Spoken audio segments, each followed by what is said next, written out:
For a few days, I sat down at the piano, pressing keys, playing a few notes, just getting to know the sound of the instrument, exploring the different harmonies, the different possibilities. What is a black box? That absolutely fascinated me. And within a few weeks, I started lessons. And I made pretty fast progress, if I should say so. And within a few months, the local piano teacher said that he had taught me everything he knew, and we'd better look for someone else.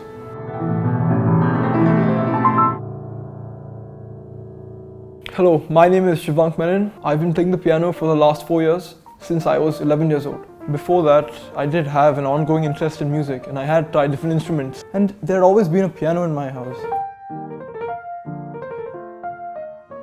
Important advice that I was given was to look at music in a more detailed way. I was in the London Contemporary School of Piano for just a week initially, and then I later started having classes on Skype. The piece that I composed is called Poème mélancolique. This means melancholic poem.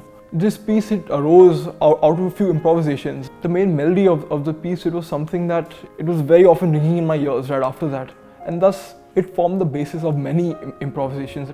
From merely a vague improvisation, it became close to a complete composition.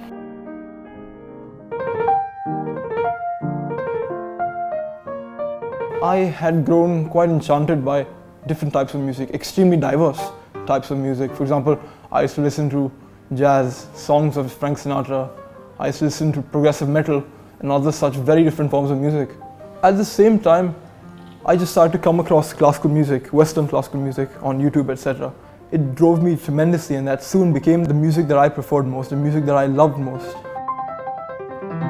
Often what happens is that music in our lives is relegated to background sounds. Great composers, Mozart, Beethoven, Wagner and others, they spend hours toiling creating their works, looking at every single detail of that for it to be background music.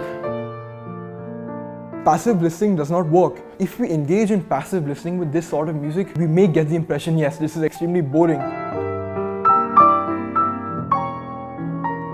A young French pianist called I think in some ways similar to me, had quite an unconventional story. He also started playing the piano quite late, at the age of 11, and actually stopped playing when he was 18 years old. He is another person who believes, like me, that the fact that the music is from a certain time period, that doesn't mean that it should be played exactly according to what we believe are the guidelines and trends of that time period. We must look at it as what we can make out of it. Now I feel that I have become someone who has the capacity and patience to practice music in an almost scientific way, which has then helped to create a much stronger artistic product. But personally, I feel there is a long way to go.